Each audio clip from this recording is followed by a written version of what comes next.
Okay, the papa dog needed my assistance. Papa dog, come here, come my love. And the papa dog is seeing something that I don't see. So I know the papa dog is highly psychic and he sees something downstairs.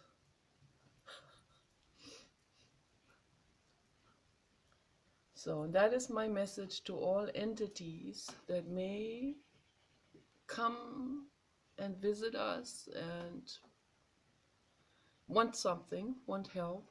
So my message to them is the only path you have is the path within yourselves.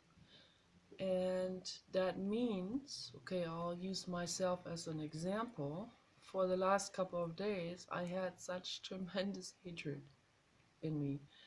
I thought I was never going to get out of this mental state. I really thought this, I'm going to be stuck in this for the rest of my life. And I saw doom and gloom. I saw hideous things. I saw myself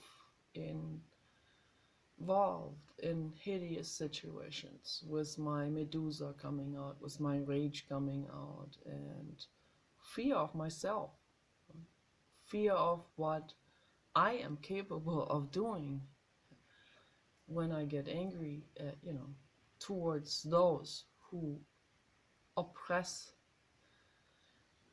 But because I don't want to go to prison, I have to go within myself. I have to, even if it feels real raw and everything, the only way I can deal with it is if I go into my room, close the door, and I scream into my pillow. Yesterday in the afternoon, we went to the beach, and I said to Paul, I need to go somewhere, to a place where further away from the residences, where I can scream out towards the ocean. Scream real loud. But then I was worried about the papa dog hearing me scream. Then I was worried about some people hearing me scream, and they might call the police, and so that wasn't really working out either. I didn't feel comfortable and safe enough to do it. Then coming home, I don't have a soundproof room. I don't really have a place where I can go into, and I don't want the papa dog hearing me scream. If I can avoid it, I will avoid it. I'd rather sit with it in meditation. But there are moments where you have no other choice other than to scream it out and pound your fists against a foam rubber wall or mattress or pillow or something, and you might have to scream out obscenities. And you have to be as expressive as you possibly can. You have to really go for it. So, but in a safe place, make sure the animals are not hearing you scream, or your children, or anyone, because we don't want to burden anyone with this. We don't want to accidentally hit someone in our rage of letting this out on a mattress or something. So we have to have safety precautions for those kind of things. That's why it is so infinitely important that every person gets a soundproof room with real thick, like a foot thick, high density foam rubber walls on ceiling, wall, and floor, all the way around, with just a little window in there for air, just a little air hole. It doesn't even necessarily need a ventilator in it. Just a little air hole is enough, maybe two on each side, small ones, so that you have a little bit of a cross ventilation going on. I think that's the idea. So that's why I'm thinking about buying myself for one Teal Swan seminar, I can actually buy myself a soundproof room. So that would be really good. I don't even have the cash for a soundproof room, so I would have to save money up for that. But they They sell plastic storage containers like in different sizes, so I can get one in the size of a small room, and it has windows in it. They can be partly covered with the thick foam rubber, and then you have just a little gap here and there across from each other to have air coming into it. But the sounds will be muffled to the most part, to 99.99% or so. It will be muffled. And that's what we need. And it needs to be strong and sturdy. And if we have a real sturdy room, like that is surrounded by cement walls, that'd be even better, because if we put foam rubber up on those, we can actually take step back like 20 feet and then come running and throwing ourselves against it with the shoulder like this, which I have done at the Primal Center. So, and then we can completely smash into that foam rubber, and we can, it feels the best when we're standing upright like this and throwing the fists on it like this and screaming like Medusa. And that's what I really needed to do the last couple of days, and I didn't have that opportunity. I didn't have that facility to do it. But then last night, eventually, I ate good food, and my husband was nice to me, and I petted the papa dog, and I took Pierre's japonica and salai, and those are my two pain medicine plants that are growing outside.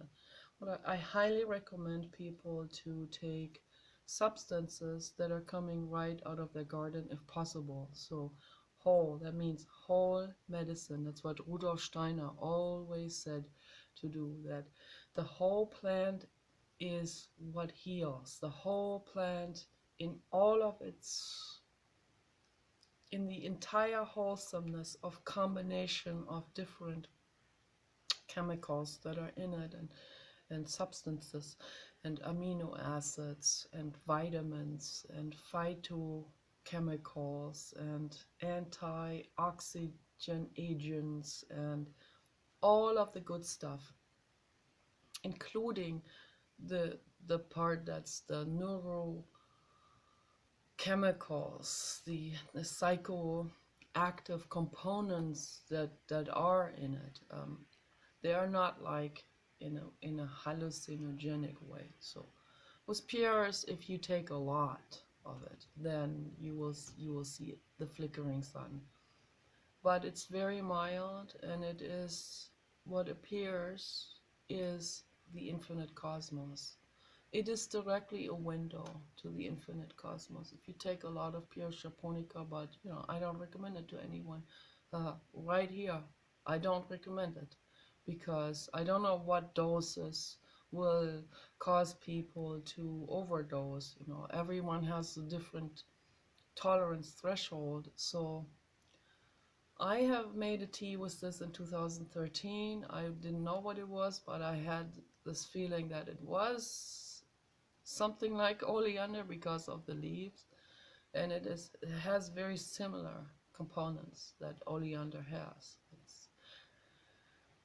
I wrote about this in my book, my holistic healing program. Okay, so I mentioned that book several times before. I'm not going to get into this now, but it's highly pain relieving, not just pain relieving. It completely mutes the pain. It completely takes the pain away.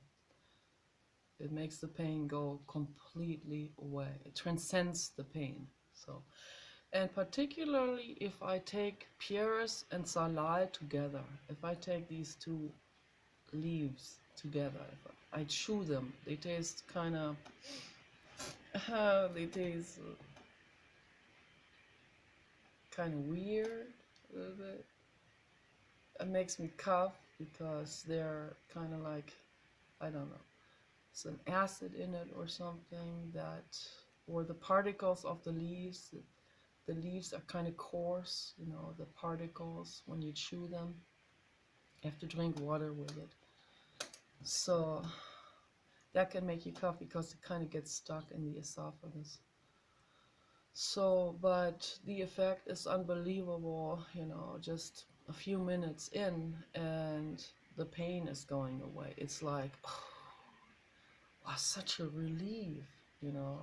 See, for me, it's like when I'm around cold-hearted people, when I see sadistic people on the internet, when I see the animal petitions, when I see the abuse that happened, when I see the unbelievable cruelty in the world, the coldness, and then I see the lack of interest of people in helping. All of this makes me want to take pain medicine. But as in that book by Leonard, by David Foster Wallace about Leonard Stetchik, the boy that is loving and giving. It's the other people that take the pain medicine when they see Leonard Stetchik. So last night I just finally said, I probably will never understand it. It will never happen. It will never happen, and it's okay. It's all right. I will never understand. I will pursue it because I'm interested in it, as I'm interested in metaphysics and understanding things, understanding these mechanisms and all of this.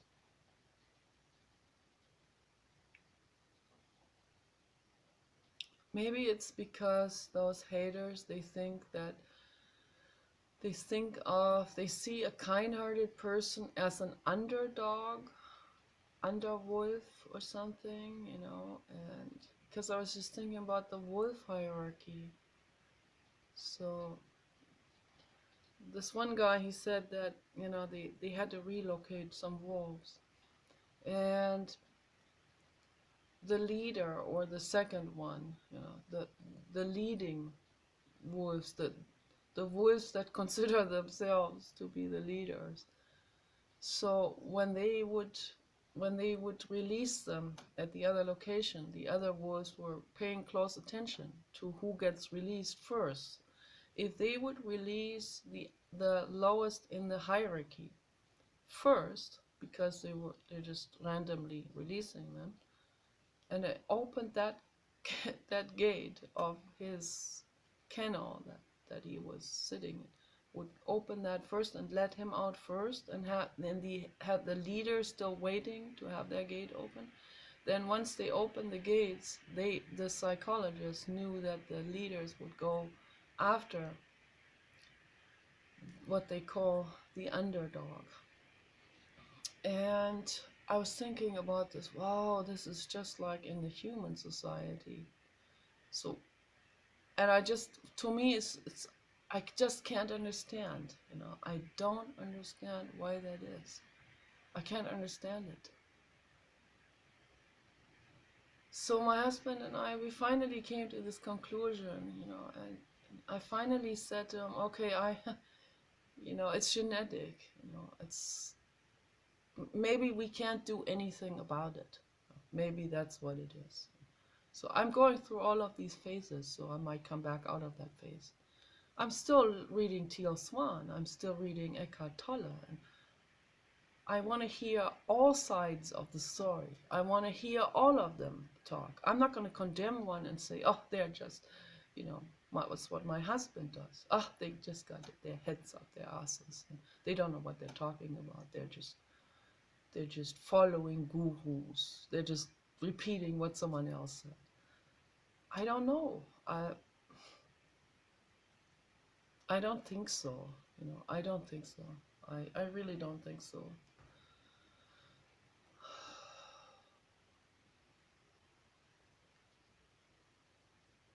I think they meditated on this very thoroughly, what they're talking about.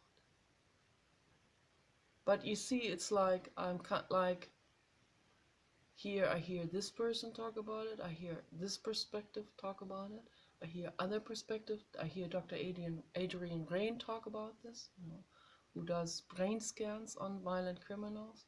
So I look at all of this. I want to know. I listen to Dr. Bruce Lipton. He talks about that It's so complicated that we have epigenetics that can turn genes that can turn on later in life that were dormant before, brain anatomy that can suddenly unleash a certain reaction, but only under a very specific circumstance in their lives. So I know, for example, that I'm a very peaceful and gentle and loving and generous person. But for me, if I'm challenged, I have a monster come up. And I'm not saying this lightly. It is a monster. It is a monster of Elliot Rodger proportions. Okay? That's how bad it is. And I don't want to, first of all, I don't want to go to prison. The prison atmosphere doesn't offer me healing at all. Okay, so it doesn't offer me the right food for healing. It doesn't offer me the right environment for healing. What the prison atmosphere does, it makes people more violent and more sick. So it's not helping right there. The psychiatries don't help people. I've been in the psychiatry for a couple of days, here and there in Germany and in LA, okay? I know that that is not a healing environment. So I played well just to get out. I'm all well. I'm so well. Yeah, like all of you, right? Yes. No, you're not well. The psychiatrist isn't either. And that's why the whole thing is so incredibly messed up. Because nobody is well. How can an unwell person help another unwell person? They can't. They just make each other more unwell. That's what's happening, okay? And this whole entire society, my mother always said, I am so normal. Why are you also? You are like one of the least healthy persons to say this. So, but that's why she would say it, because she's in denial. And the more someone is in denial, the less sane they are. That's how it is.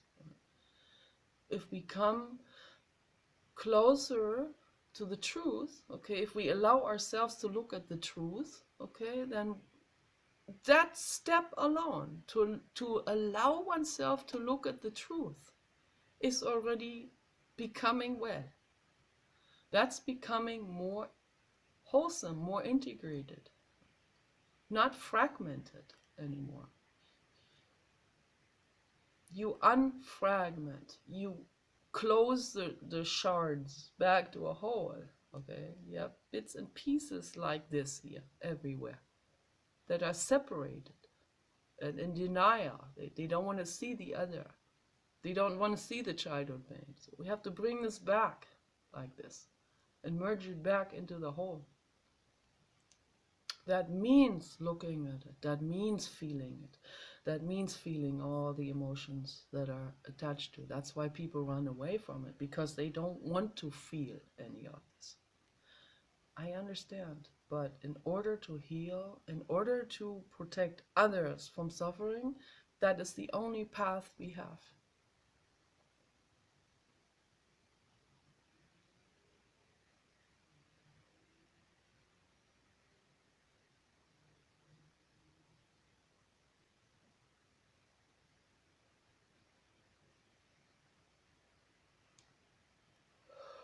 So a person who is oppressed and has no way out, like the women in the Middle East, they have no way out. They're the oppressed. While the men take themselves privileges and so on, and the men have any right. The men have the right to have sex with anyone they want to, but their wife is a caged being at home, beaten and hurt psychologically and physically, and she has no way out. So what happens is she ends up mutilating herself. That's how bad Islam is. Okay, that's how bad it is. I saw that wound on that girl's on that girl's hand. She had a deep wound in here, a big hole like this. Like it was like the size of a quarter, you know, and then deep, like deep into it, like more than half an inch deep. She must have been poking into it. It looked so bad. It looked like a zombie hand. It looked like she had been poking into it over and over and over again, never letting it heal. And that's also what's happening psychologically to her. She cannot heal. The situation doesn't permit her to heal, ever. It's only one way, which is not a way, but that is the last scream for help. Yes, I am hurting is the message. Someone please rescue me. Okay. Well, I feel responsible for all living beings. I feel compassion for her and all living beings, and that's why I decided I need to talk about this in my videos. That's why I talk about this, because I feel responsible. I feel each person is responsible for the world we live in. You're not outside of this. We're all part of this, and we're all responsible for it. I'm not saying that it's our fault, but we are responsible. As a mother, the mother is responsible for her child. You know, you can't have knives lying around or broken glass when you have a dog or child. So you have to provide a living environment for that other living being to live a healthy, happy life that's safe. Okay. In the same sense, we each have the responsibility to make a world, to create a world in which each living being can be safe, can heal, can be well, can be happy, can be creative, can be herself or himself, you know, without being afraid that the Gestapo, whatever, of mind and physicality will come up and the Gestapo shows up in any culture, okay, in any culture, in any society. We have different Gestapos. Islam has its Gestapo. Yeah, they literally have one where they pull up next to a woman not wearing a hijab on the street, and they will incarcerate her. That's how far Islam goes. And anyone saying, oh, that's just the extremist. Islam is a peaceful religion. Wow. That is total denial. That's total fragmentation right there. And then we have the Westerners that consider themselves, oh, we have transcended racism. Oh, we belong to the aristocracy. Oh, we are noble. Oh, we wear Dolce and Gabbana. We don't do racism or Islamophobia anymore.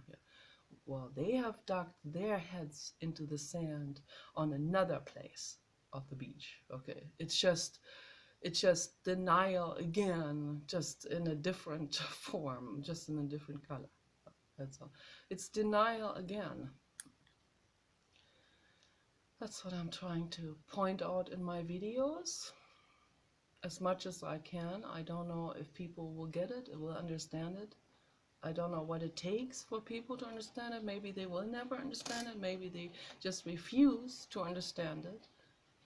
Because if they made an effort to understand it, maybe they would have to look at their own pain. Because truth will lead you to your own pain eventually. Right? But if you want to transcend that, if you want to heal that pain, you have to look at the facts and the truth of it. You can't be moving from one camp to another, from one religion, from one bias to another. You can't continue to do this. That's not going to work. We can't heal anything if we do this. Whatever camp you go to, you go to an all atheist camp, and now and then they have their self-image of being elite or whatever it is, or whatever they pride themselves with. And then they too will have, it will not be a completely open and accurate picture of things. So that's why, for example, with my husband, I can only talk to him about certain things to a certain degree, and at some point it stops. That's where he shut the door closed.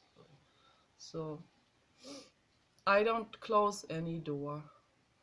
For me, all doors are open. There aren't even any doors. I don't see any doors. Okay, there's the infinite cosmos. There's no door.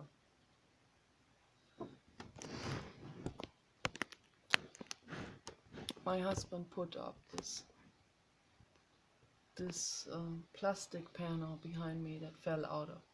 But that's very symbolic, that plastic panel, for how my husband perceives things. It's like up to here and that's it.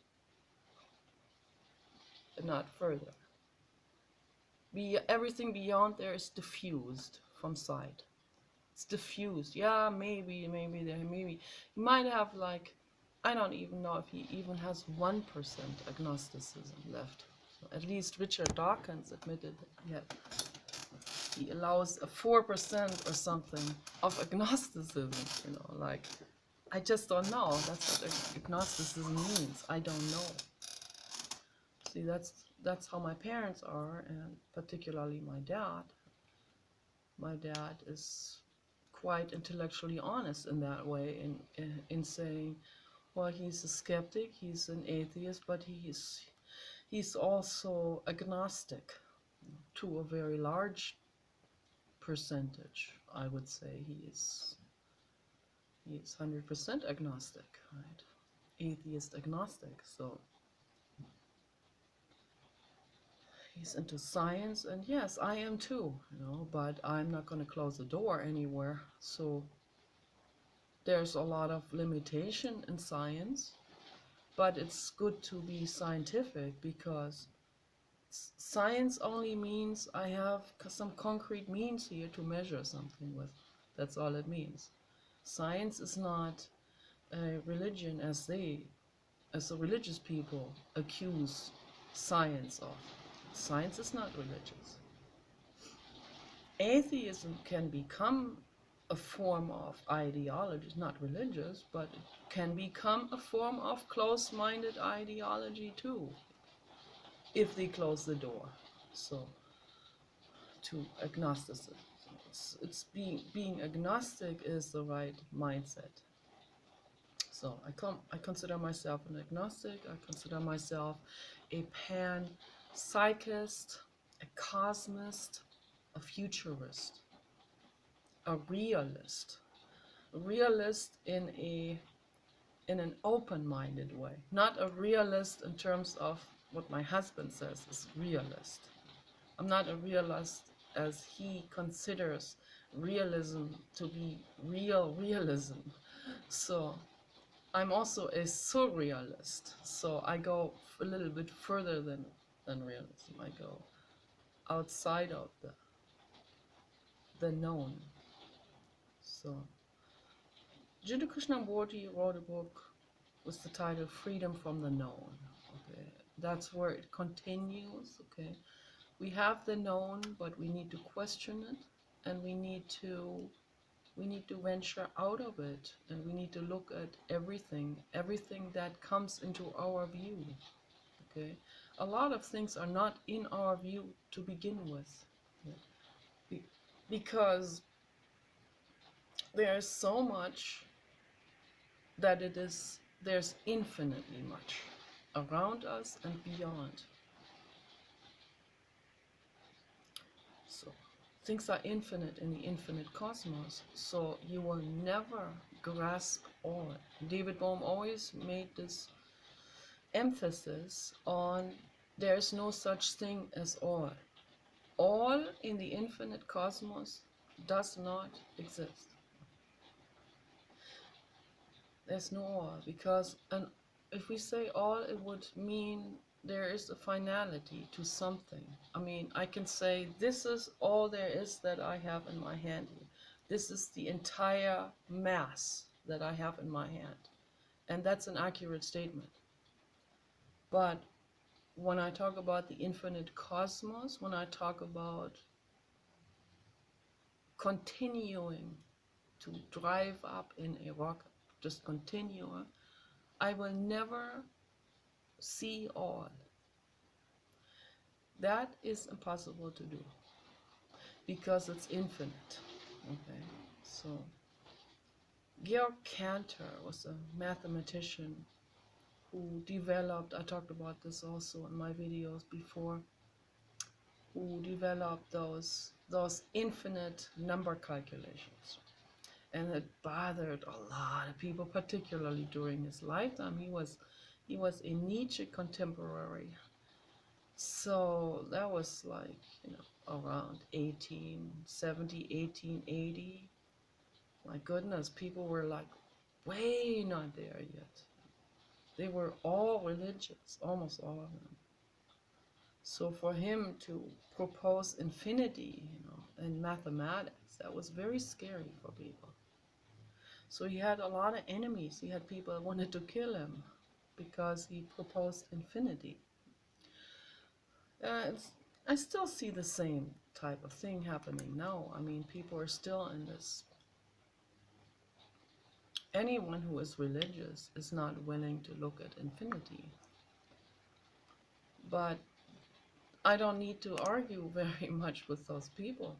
The truth already speaks to them and says, well, if you say that there's a finality to something, then what's before that finality or after? And then they don't know what would be before or after. What is before the beginning of whatever they call Genesis or something? What's before that? What's before what they call the creator?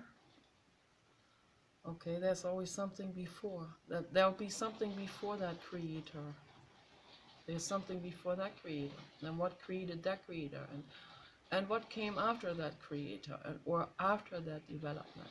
So there's no creator. There's only one thing, and that's the infinite cosmos. And the infinite cosmos is intelligent, and it is creating things through the law of cause and effect. Okay. It's creating things by letting things flow downwards in gravity, here in this plane. But it has other laws that are different somewhere else. So it lets the laws of material and energies flow by themselves. That's the beauty of it. Like a little child who has a toy train and turns the electricity on, and then the toy train drives itself. And the little child is all happy and excited about that life that he has just initiated. So in the same sense, the infinite cosmos is enjoying the flux and flow and jumble and ignition and incentivism and excitement and co-creation and alchemy and explosions and supernovae, and it just enjoys that happening. It's just happening because of karma, cause and effect. And that's beautiful.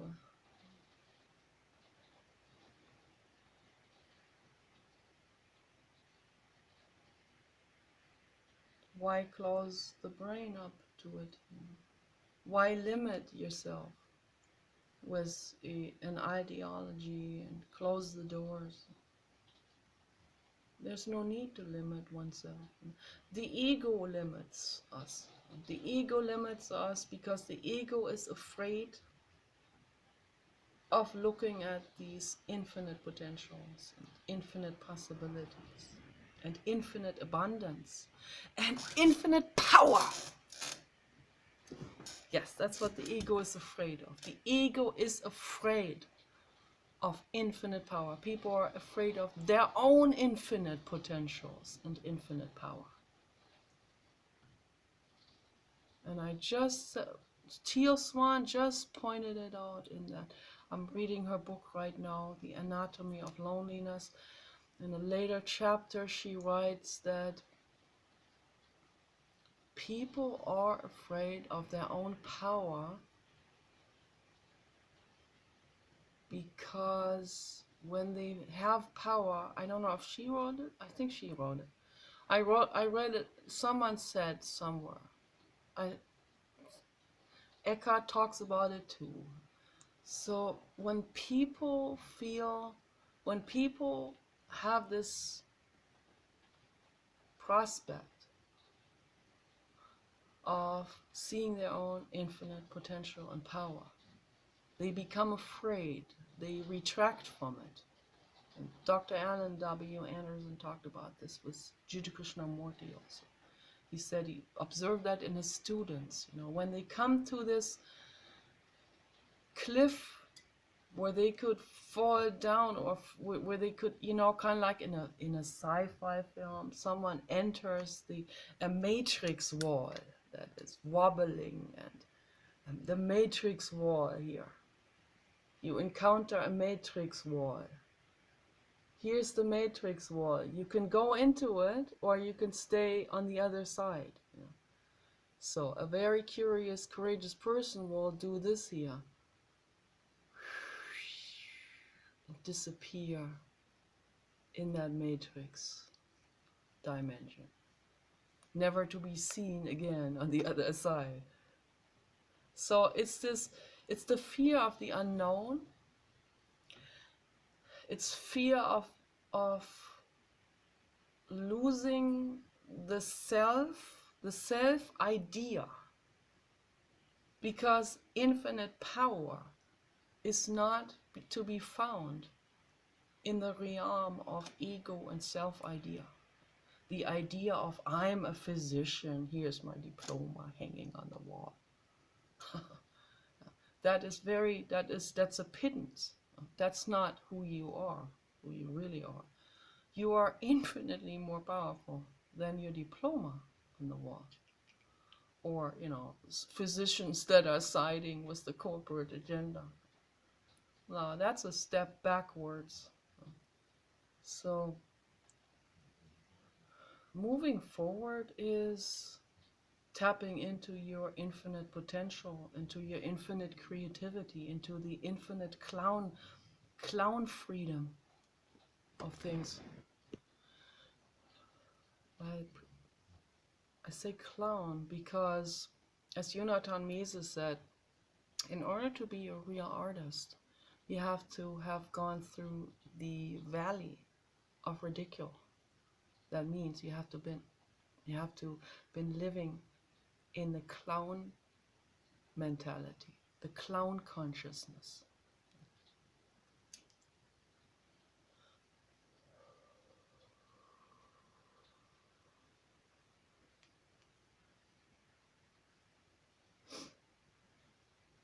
And that is the consciousness of the little child that had not been hurt yet. That brings me also to this, I saw a documentary on people who act out in their adult lives as little children or toddlers when they're at home, when they feel safe. There's this one big guy. He also found the perfect relationship to an older lady, a real sexual relationship that he had with her that was also turning him on. It was the whole package.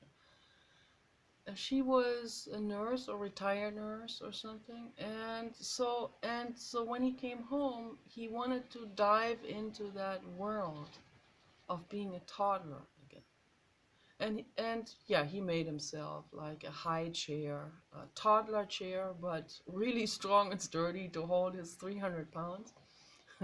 And they would sit on the, I'm not laughing about him. He would sit, it's just cute. He'd sit in that toddler chair and she would feed him. She would spoon feed him. It makes me cry actually. And then he talked about he was not a psychologist or anything. He was actually a contractor. And then he talked about the reason for this. And guess what the reason is? If you're a psychologist, you can guess what the reason is. The reason was that his life was all good until age 2 or 3. That's when he was real badly sexually raped, abused by an adult man. I don't know who in his life it was, his father or stepfather. I think it was his stepfather. Like, from then on, just sexually abused. And so that's when his childhood ended, prematurely ended at age 2 or 3. Was not allowed to be a child anymore. Was not allowed to be happy and free and safe anymore. Was shackled, was mistreated like the monkeys in the laboratories that are electrocuted and biting themselves, or the monkeys that have no mama at all, that end up in the corner biting themselves, dying from loneliness. That's another study they did. Horrible. It's absolutely unethical and monstrous. And the women in the Middle East and Iraq that mutilate themselves because there's no way out. There's no way out of misery. And as Teal Swan said in her book, a state like this is a state of torture. There are people that are in torturous situations for many, many years. And it is, it's heartbreaking. That's what that is. It's absolutely heartbreaking. And I say, I have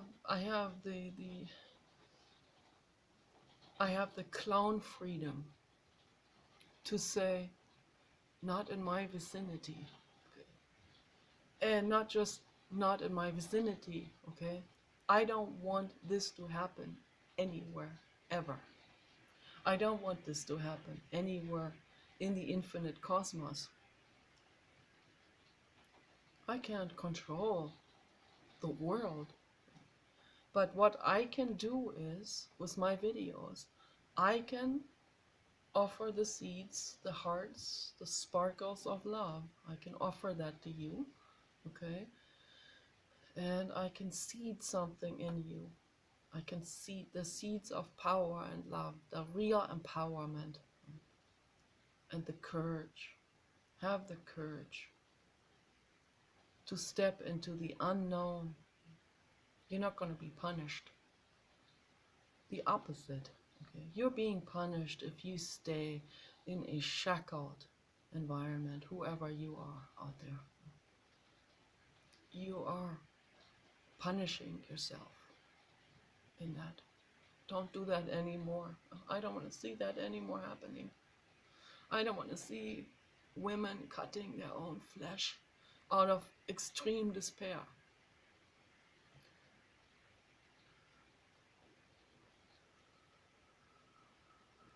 And I do want to believe that what Teal Swan says, that the oppressors are in an inner psychological torment. And that's why they're doing these horrible things to other living beings. They are tortured and tormented on the inside.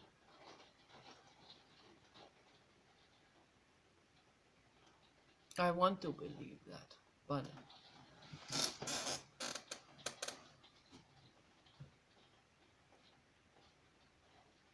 Teal Swan is, I love you, Teal. You're Dorji, you're Dorma, an amazingly powerful Tibetan goddess, and you're doing a lot for the world. I'm not there yet, so forgive me. I mean, I don't want I don't like the word forgive, but you know what I mean. Understand, it's a better word. Understand where I'm coming from. You know, I'm not there yet. I'm full of hatred, and that's where I am. Yeah. I want the sadistic people to be head-bolted. That's where I am at. I cannot, if I said, oh yeah, we need to let the prisoners out, I'd be lying. Yeah. So I cannot lie to myself. I am where I am. I'm not for eye for an eye. There's this guy, Gary Yourofsky. He is 10 eyes for one eye. I fully feel him. I understand where he's coming from. I feel it. I feel it too. But that is not going to make the world a better place. Okay, 10 eyes for one eye is not going to make the world a better place. That's not going to solve things. I know a lot of people will catch on to that because they are so full of rage. So they catch on to that energy. That's just getting people from one army to the opposition army. That still doesn't eliminate the mass of army of war of it. So it's the same as switching from one religion to another. It's like, oh, Jesus, Lord Christ is so much better. No, no. Maybe a little bit better. Yeah, that's. Do we want a little bit better, like pittance better? Or do we want to dissolve the whole shit right now? We can, as Jiddu Krishnamurti said, you can dissolve this entire thing right now in an instant. If you understand that there's no such thing as punishment or a Christian God or Allah that punishes you or for not being cruel. So now, if you understand that there is just the infinite cosmos, karma, things flowing, and nobody is being punished, and that you are punishing yourselves if you stay in your religions, in your shackled, oppressed states. If we understand this, if we get this, if we understand the whole thing, if we see it really from a wider angle. What I mean by whole thing, we see the thing about what religion does to people. If we understand that, okay, then there's no more oppression happening. Then you get that correctly in your brain. And once you get that, really get a grip on that, really understand it. You see a bus coming towards you, you jump out of the way. You see what your shackled existence is doing to you, you will get out of it. You will dissolve it in an instant. And when you do this, you are, just by doing this alone, just this moment of realization, you're making the world a better place. You are adding to an energy, an energetic shift that makes the world a better place. That helps all of us. Just the realization of it alone.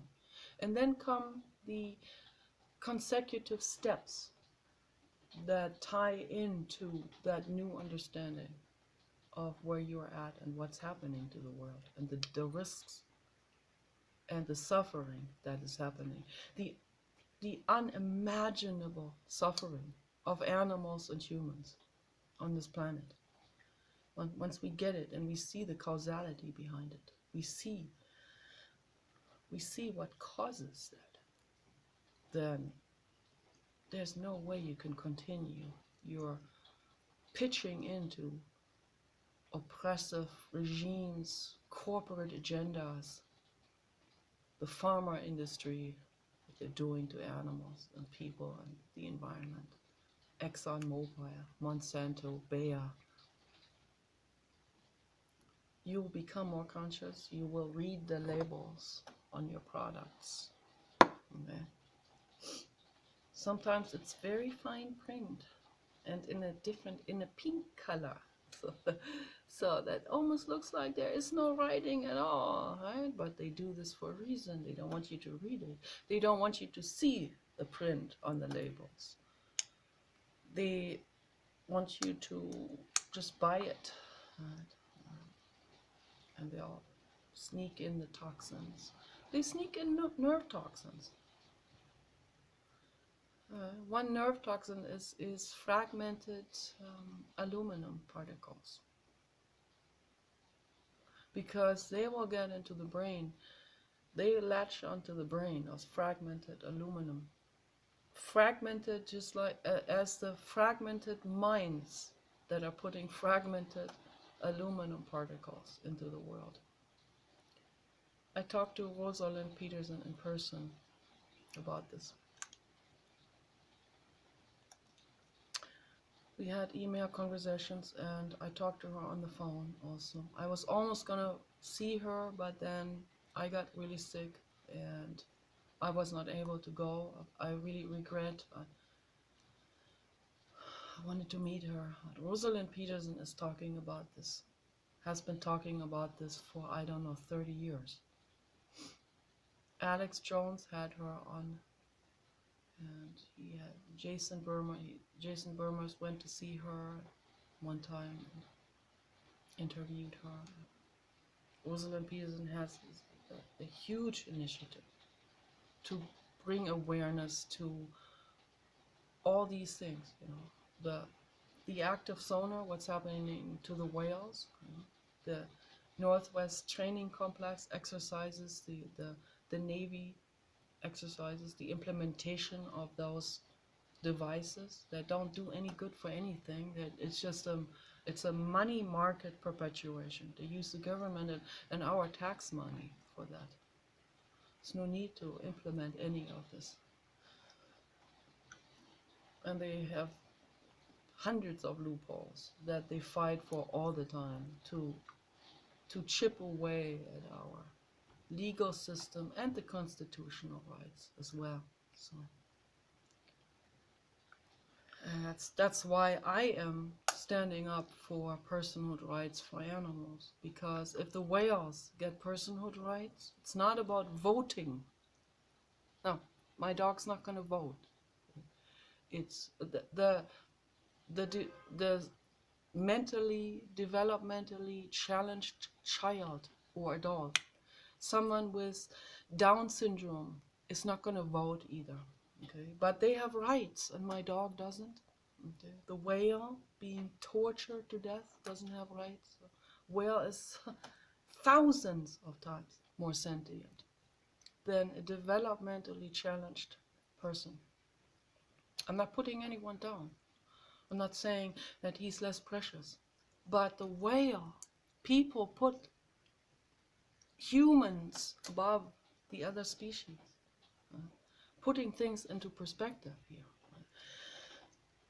Whales are hundreds of times more sentient than humans are. They are much bigger animals. Like we are bigger animals than a mouse.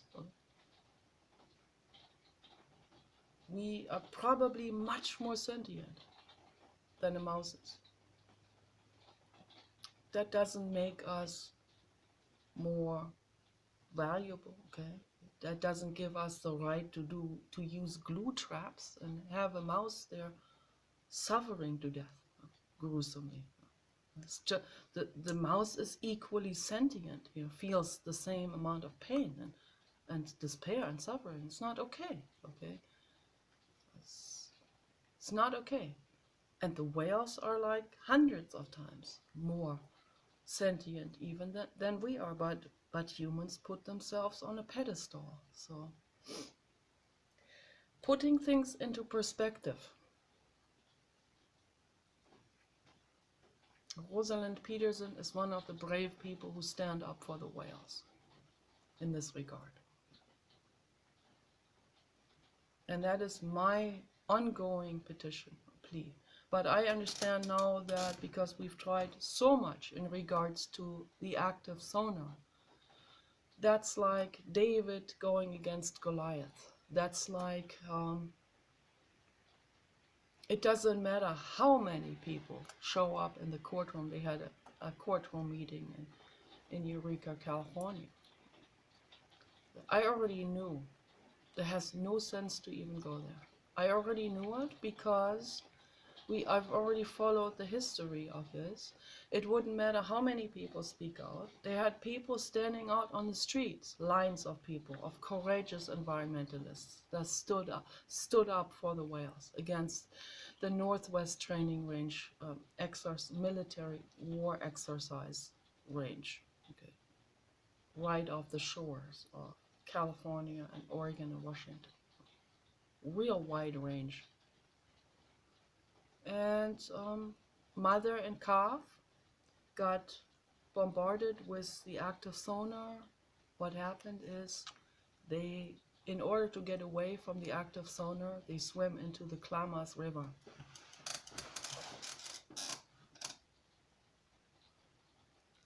I'm not going to get into this now. It's an absolutely gruesome, heartbreaking, and horrific story. What happened to them? How the corporate agenda ganged up again with any trick they had and killed them both, the mother and the calf. That's what the corporate agenda does. Because they only see money, they don't see anything else.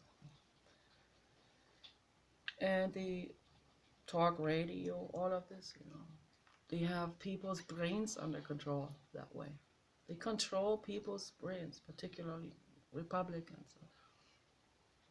When they didn't have very much education, when they live in an enclave that's religious on top of it, and they're not even allowed to read anything that they call secular, how can they know anything?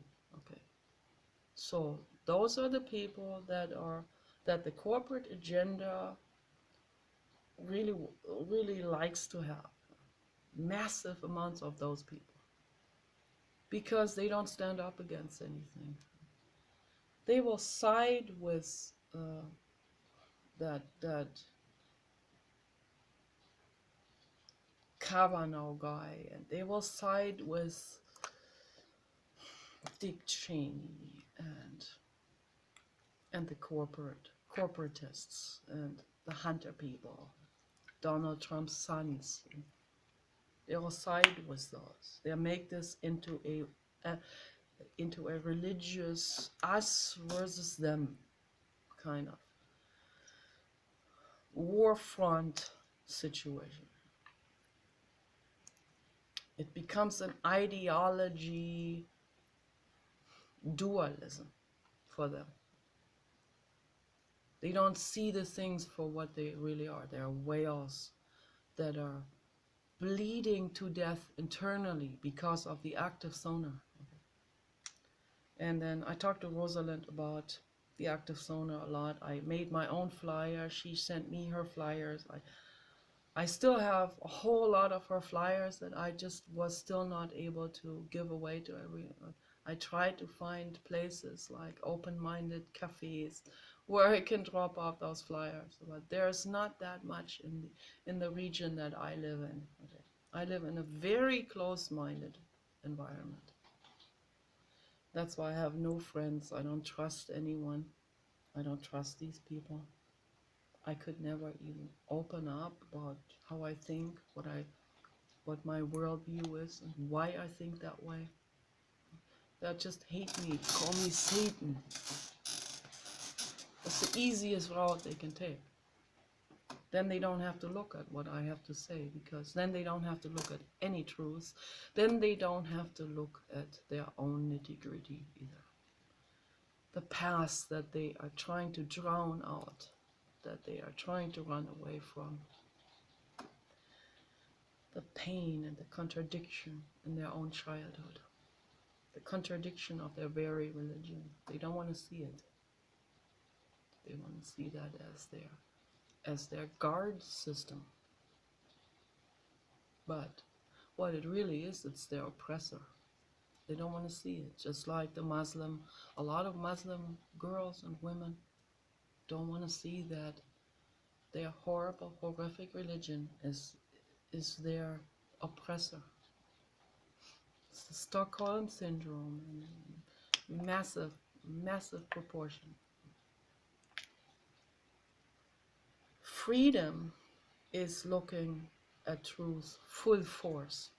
You stand there fully open and vulnerable, and you look the truth in the face.